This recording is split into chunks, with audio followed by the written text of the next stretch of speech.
Educare বায়োলজিতে সকলকে স্বাগত। জন্ম নিয়ন্ত্রণের ধারাবাহিক আলোচনা।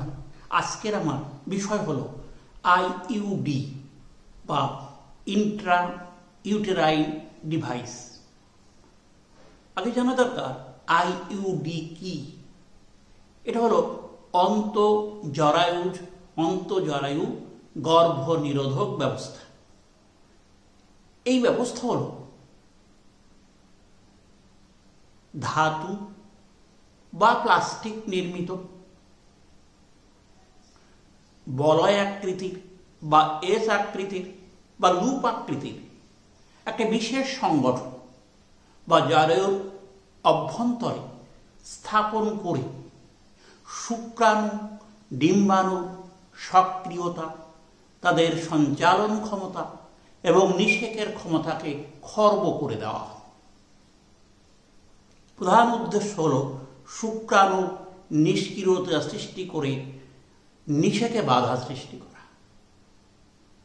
এই হলো আইইউডি। এই আইইউডি দুই প্রকারের, এক হলো নন মেডিকেটেড, আরেকটা হচ্ছে মেডিকেটেড। নন মেডিকেটেড যেখানে কোনো মেডিসিন বা এই জাতীয় পদার্থ ব্যবহার করা হয় না, আর মেডিকেটেড যেখানে রাসায়নিক পদার্থ ব্যবহার করা হয়। তো আমরা প্রথমে নন মেডিকেটেডটা আলোচনা করব। এই নন মেডিকেটেড আইইউডি হলো এর আরেক নাম লিপ্পেস লুপ। বিজ্ঞানী লিপ্পি এটা আবিষ্কার করে। এই লিপ্পেস লুপ বা লুপ আকৃতির একটি বিশেষ সংগঠন বা জরায়ুর মধ্যে স্থাপন করা হয়। এর থেকে বেরিয়াম সালফেট নির্গত হয়।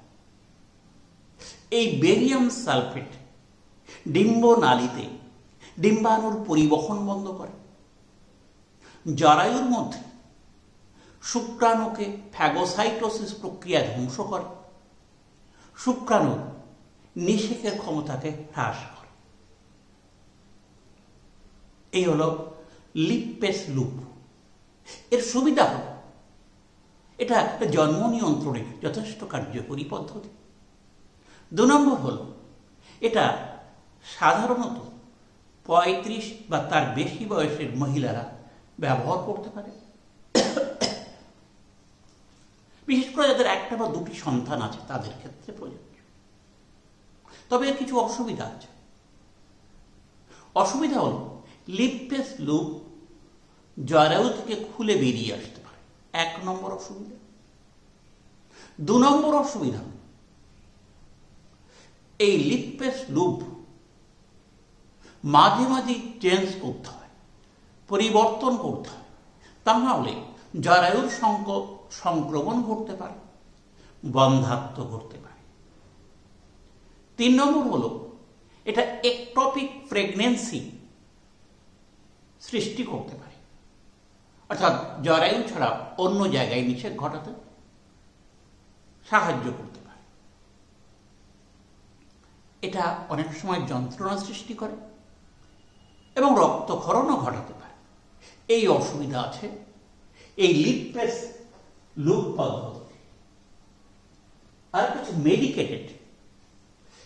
এই পদ্ধতিতে যে অন্তঃজরায়ু বা আইইউডি ব্যবহার করা হয় তার থেকে হরমোন বা কপার আয়ন খরিত হয়। এরা 2 রকমের, 3 রকমের মূলত। একটা হচ্ছে প্রোজেস্টেরন, LNG-20। এই দুটো থেকে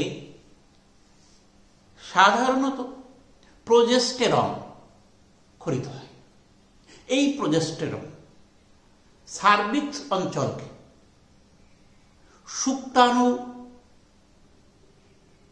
শুক্রাণুর নিষেকে বাধা সৃষ্টি করে বা শুক্রাণুর পরিবহনে প্রতিরোধ সৃষ্টি করে।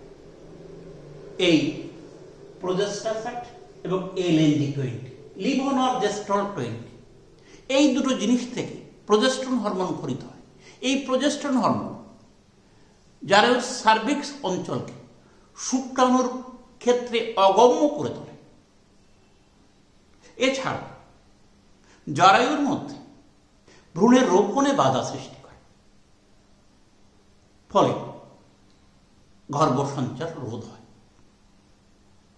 আর কপারটি টি আকৃতির কপার নিঃসরণকারী এই বিশেষ সংবহন জরায়ুর মধ্যে স্থাপন করা হয়। এতে কপার আয়ন খরিত।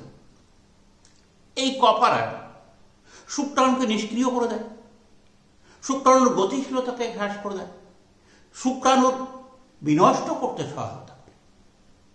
ফলে গর্ভধারণ সম্ভব হয় না, নিষেক সম্ভব হয় না। এর সুবিধা হল এই পদ্ধতি এর অতিরিক্ত রজক্ষরণ কমিয়ে দিতে পারে, অতিরিক্ত অ্যানিমিয়া কমিয়ে দিতে পারে, মহিলাদের ক্যান্সার প্রতিরোধ করতে সহায়তা করে। এর অসুবিধা হল এটা নানা অ্যালার্জিক কন্ডিশন সৃষ্টি করতে পারে। চুলকানি, চর্মরোগ, ত্বক ফুলে ওঠা, ঝিমুনি প্রভৃতি এই উপসর্গগুলো দেখা দিতে পারে। এই হলো অন্তঃজরায়ুজ গর্ভনিরোধক ব্যবস্থা। ভালো থাকবে, শেষ করছি। ধন্যবাদ।